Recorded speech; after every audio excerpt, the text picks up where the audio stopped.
प्रणाम कर लीजिए, यही आशीर्वाद रहेगा। पीठ में दर्द है तो डॉक्टर बाबा जी इसको क्या करे, ये बाबा जी क्या करे। जैसे किसी को रोग है, किसी को दर्द है तो डॉक्टर के पास जाए।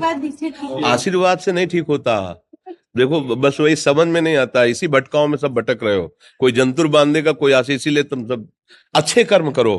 पूर्व के पूर्व कर्मों के पाप से हमें दंड मिलता है। अच्छे कर्म करो, नाम जप करो, माता पिता की सेवा करो, सद्भाव से चलो। अभी ये कर्म नष्ट हो जाएंगे, किसी से जंतुर बंधवाने की जरूरत नहीं, किसी से आशीर्वाद मांगने की जरूरत है। अब नाम जप ना करो, खाओ मुर्गा मांस, पियो शराब, करो व्यभिचार, करो तो बाबा जी आशीर्वाद दे दे तो कोई आशीर्वाद काम नहीं करेगा। दुर्गति होगी यहाँ भी और वहां भी। हमारी बात समझो।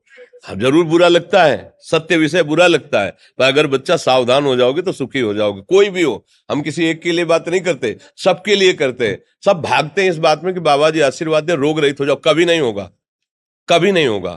तुम्हारे आचरण ठीक होंगे तब तुम्हारा सब काम बनेगा। हाँ देखो ना, खा रहे हैं जीवों को उबाल उबाल करके मांस, पी रहे हैं शराब, कर रहे हैं बेविचार, बुद्धि भ्रष्ट होगी और नष्ट होना पड़ेगा, क्योंकि आचरण गलत है। कोई आशीर्वाद किसी का काम नहीं करेगा। आप अच्छे आचरण करो, माता पिता की सेवा करो, परिवार की सेवा करो, समाज की सेवा करो, नाम जप करो। शरीर में कोई छोटे मोटे कष्ट आवे उनको सह जाओ, आगे चलकर आप देखो कि कैसी उन्नति होती, अच्छा होगा, मंगल होगा। इस ब्रह्म में ना किसी के आशीर्वाद से कुछ हो जाता है। हम आपको पक्की बात बताते हैं कि आज बाबा के यहाँ गए थे यार, पीठ में दर्द कम हो गया। ये तुम्हारा पुण्य लग गया, पुण्य बन गया, तुम्हारा कर्म। तुम आए ना यहाँ तो जो जो पाग आगे धरे कोटिन यज्ञ समान, साधु दर्शन के लिए भाव से आए तो तुम्हारा वो रोग नष्ट होगा। तुम्हारे कर्म से नष्ट हुआ, तुम सत्कर्म किए ना, उससे कर नष्ट हुआ। बात समझो बच्चा, आप हमारे घर के हो सब। आशीर्वाद देने से हम कई बार कहा कि अगर तुम सुखी हो जाओ तो हम किसी से न मिले, चुपचाप अपने कमरे में बैठे केवल आशीर्वाद देते रहे सबको।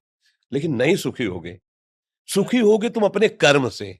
को न काहू के सुख दुख कर दाता, और निज कृत कर्म भोग सुन भ्राता। हे भाई, अपने कर्म का भोग ही आपको भोगना पड़ेगा। कोई भी तुम्हारे कर्म को नहीं मिटा सकता, एकमात्र भगवान, एकमात्र भगवान। मेरी बात मान लेना, उनकी शरण में और नाम जप करो, सब ठीक हो जाएगा। तुम्हारे भजन से होगा, तुम्हारे अच्छे आचरण से होगा, तुम्हारी धार्मिक प्रवृत्तियों से होगा। अब ये बात ना समझो तो फिर हम क्या कह सकते हैं। नहीं, हाँ, यही तुम्हारा जन्मदिन की सफलता है कि हमारी बात मान लो, राधा राधा रटो, कोई नशा मत करना, अपने माता पिता की सेवा करो, समाज की सेवा करो जितना। और जो कष्ट है वो स्थायी नहीं है। आज विपत्ति आई, कल खत्म हो जाएगी। अभी दिन है, फिर रात आ जाएगा, रात है तो दिन आ जाएगा। ये क्रम चलता रहता है, हमें निराश नहीं होना। सूरवीर योद्धा की तरह हमें जीना है यार, कायर की तरह नहीं जीना है जी। पढ़ाई ही केवल जीवन थोड़ी है, और भी जीने के उद्देश्य हैं, और भी जीने के रास्ते हैं। केवल पढ़ाई, अगर हम पढ़ाई में नहीं सफल हो पाते हैं तो क्या हमारा जीवन ही बेकार हो जाएगा। बहुत विवेक से हमें जीना है, हमें समाज के लिए जीना है, परिवार के लिए जीना है, हमें और जीने के कई कारण हैं।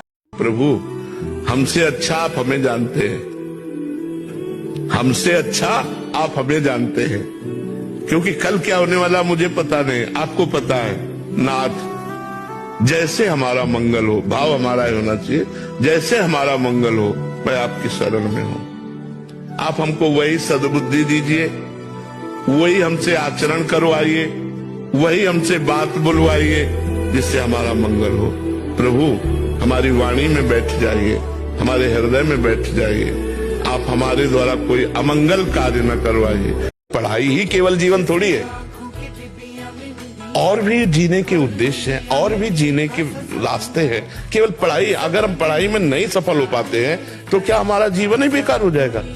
बहुत विवेक से हमें जीना है, हमें समाज के लिए जीना है, परिवार के लिए जीना है, हमें और जीने के कई कारण हैं।